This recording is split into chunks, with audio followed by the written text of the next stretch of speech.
I have a number of questions, and one I mentioned to you. You have created, we could call it a temple for us to learn, to meditate, to experience an atmosphere, and for you to teach us. It's really quite a phenomenal vision that you had to create this. And I wonder if you could tell me something about how this came to you, that this was something that you wanted to do. And well, you mean the buildings? Well, it was meant to happen, but it's not something I created, it's something we all created. I don't know, when I bought this land, it just happened, you know. I came here with a realtor, and I thought, oh, that's a perfect spot, you know. Really, that's a perfect spot. We have space for parking, we have magnificent views, it's beautiful. There are only the coyotes and the rattlesnakes and a few other, you know, it's just perfect. And we were looking for two lots, this one and the one for our friends just next to us, because we want also to have independence. And we didn't like the idea of having a neighbor we didn't know, you see. Unfortunately, the lot was sold. And I thought, too bad. And then I told the realtor, who had just sold the lot next door, you know what? Why don't you ask the guy who has purchased the lot whether he would like to make a quick $50,000? And she said, that's a great idea, you know. So she called the guy on the cell phone and we closed the deal right there. You know, what are the chances? You see what I mean? It all happened, everything happens in life, you know, just as it should. You see, if you are in line with life and you let life happen, everything expresses harmony, you see. And it's the same thing. Did we design this house, Laura and I? No, it got designed. You know, I was trained at some point in my life also as a scientist, but also at some point I had to learn, you know, some engineering and drafting. I hated it, you know. I was a mathematician and a physicist. I hated drafting. But I'd used it. I had never used it. But to build this house, I went back and I started drafting, you know. So everything in life comes with a purpose. We just fail to see it because we are impatient and because we are judgmental. You see, but life is good. Life is good with us. If we love life, life loves us. If we hate life, life hates us, to teach us a lesson. Just so to teach us to love her. You see? Life is a very good teacher. If we believe that the supply is finite, the supply will be finite. If we are open to infinite possibilities will open up. You see, that's the thing. It teaches us about our being greedy, our being limited, our sense of being insufficient, our materialism, all of these, our attachments, all of these shortcomings, if you will, of ours are connected to and triggered by our belief to be separate consciousnesses. The moment we are open to the possibility that we are all one at the core, you know, at the center, that we are all the same spirit, if you will. Or even that it is the same spirit that shines in each of us as this consciousness, which is the religious expression of the same experience. Then life changes, you see. One spirit that shines in each of us as this consciousness which is hearing these words. That's our connection with the sacred. Then it doesn't matter how we express it. We have two ways of expressing it that are equally valid. One is to say, I am a human being, I am a separate entity. However, this consciousness that shines in me and that perceives is divine. It's God's consciousness. That's one way. And the other way is to say, I'm not, that's the Eastern way, if you will. It's to say, I'm not this body, I'm not this mind, I am this consciousness, which, by the way, is divine. You see. But then this consciousness has nothing personal. You see, it is universal. It shines in all beings. Therefore, I am not above anybody else or below anybody else. You know, it's perfect equality in that sense. So there is no point being condescendent, and there is no point, in other words, there is no point judging others or judging ourselves. You see. So that's the beauty of this discovery. And then everything, you know, of course, in our life, we try to express harmony because we love harmony. And harmony in the forms, as beauty, is also an expression of the invisible in the realm of forms, in the realm of sounds, that's music, in the realm of forms, that's fine arts, architecture, etc., sculpture. Thank you. At one time you were a scientist and now you are a teacher of Veda. So there was a time when you decided to be a teacher of Veda, that you had, your life changed. Yeah, but it changed. Really, it changed. It's not when you become a teacher, because you don't really declare that you are a teacher. You become a teacher because it happens. That which was important, or which is important, is the moment when you become interested in your life in this that we are talking about here. That's the only important moment. The rest, it's not for everybody to be a teacher. It's not everybody's destiny. Everybody's destiny is to be happy.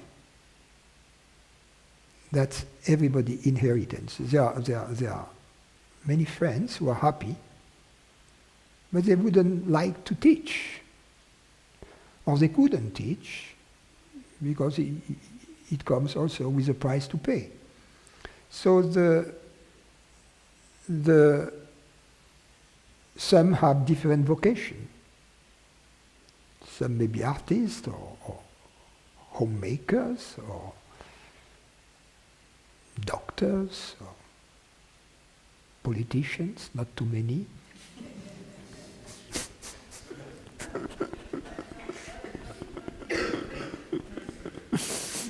Okay, now I'll talk about consciousnness. There has been one. So there has been one politician. If I know I am conscious, who knows I'm conscious? You know that you are conscious. Well, is that separate from consciousness? No, it's consciousness who knows itself. Now, there are times when I know I have been unconscious. You cannot know that. Because in order to know that you are unconscious, you need to be conscious of being unconscious. Well, I can only know that I was unconscious in retrospect. I can't know it while That's I'm right. unconscious. But then it's an inference. It's not an experience. You infer that you were unconscious, but you never experience it. Yes, I noticed that. So then, what is the value of an inference that cannot be established by experience? And that has never been established by experience. You know, it's very different. The usual inference is to say, okay, if there is smoke, there must be fire. Why do we say that? It's because in the past, especially in this area here, usually when we see smoke, right, it means there is a fire. Sometimes there is a fire in this direction, sometimes there, sometimes there, sometimes there. So if there is smoke, there must be a fire.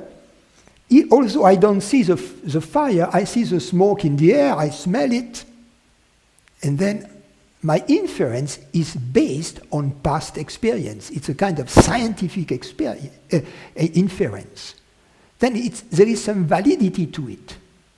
But the validity is because it is based on actual past experiences. But regarding us being unconscious, there is no past experience that can establish this inference, you see? It's not possible. So then this inference has no validity whatsoever because of the lack of past facts in support of the conclusion we make, in support of the inference. So it is simply a religion that we believe that there is such a thing as the absence of consciousness. It is obvious that the absence of consciousness can never be an experience.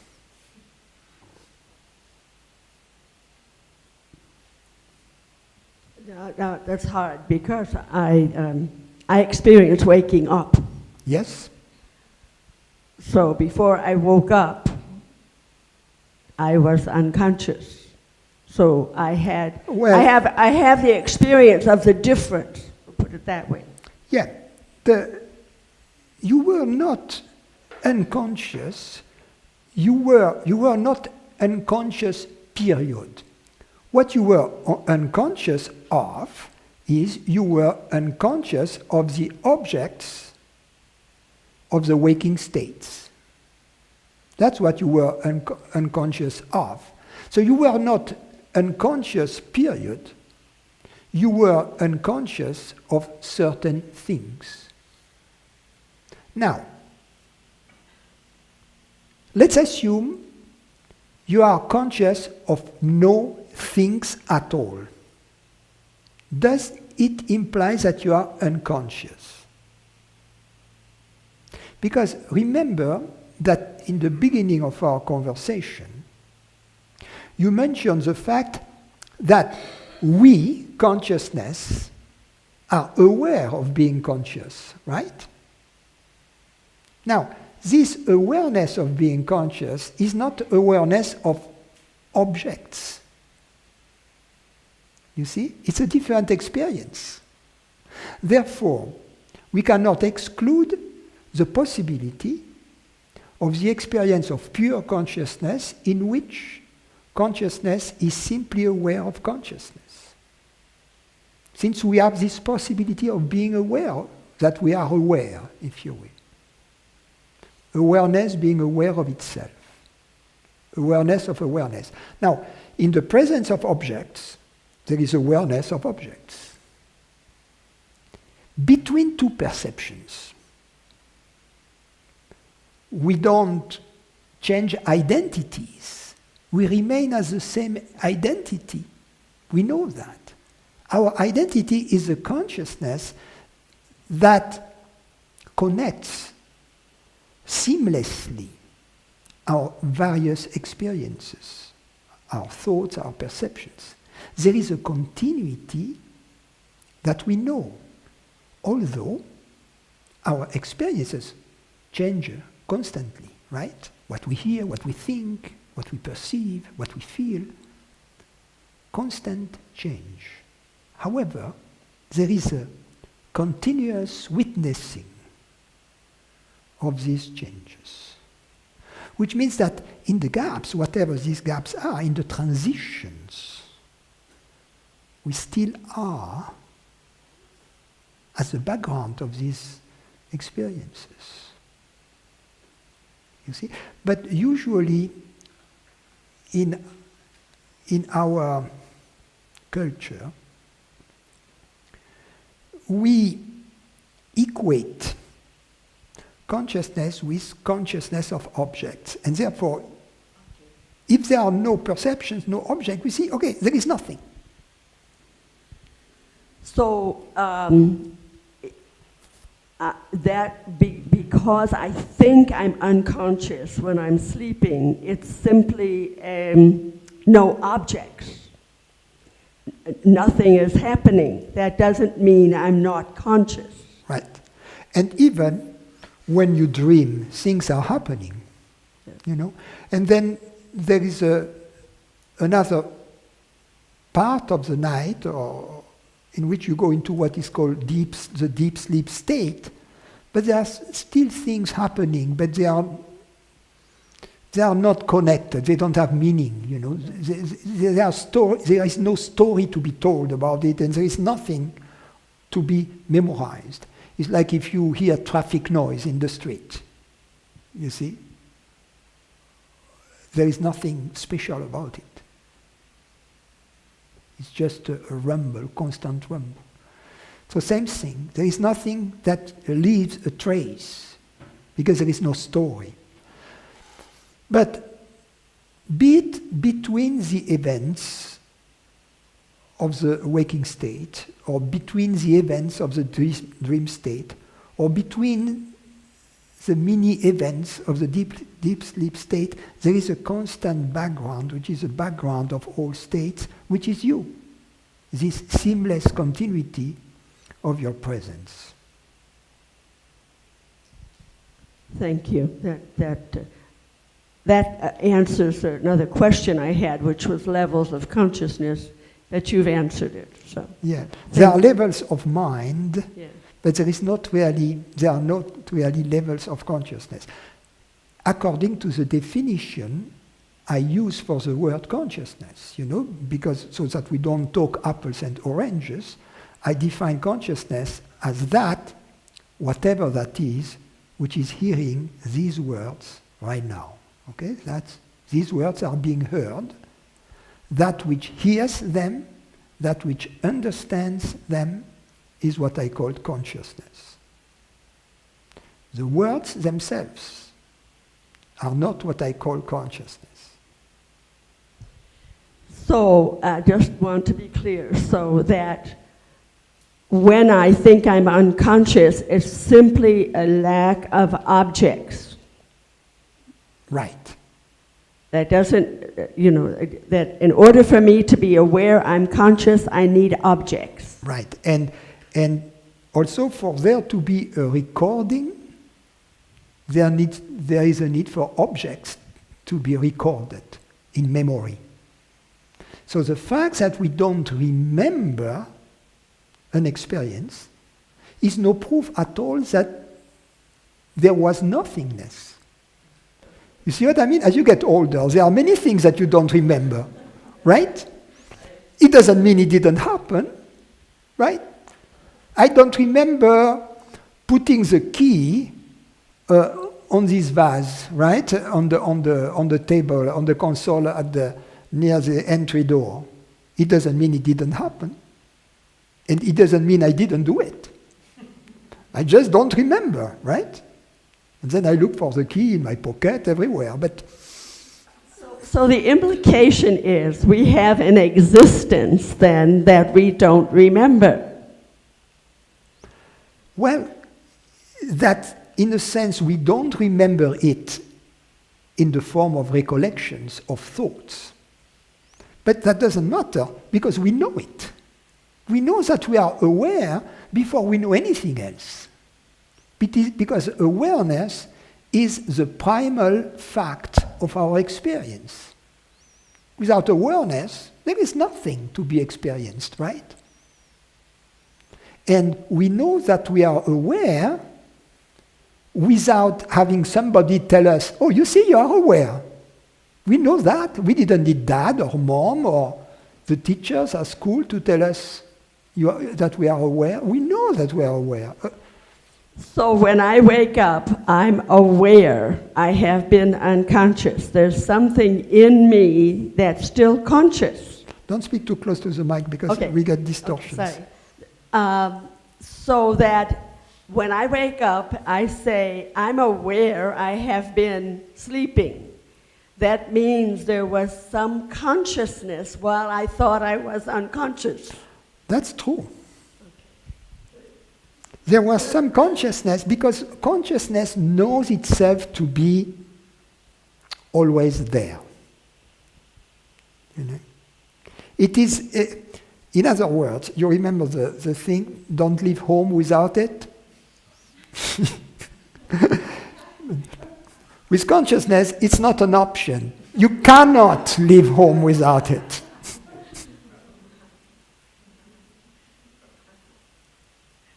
I'm satisfied. Thank you.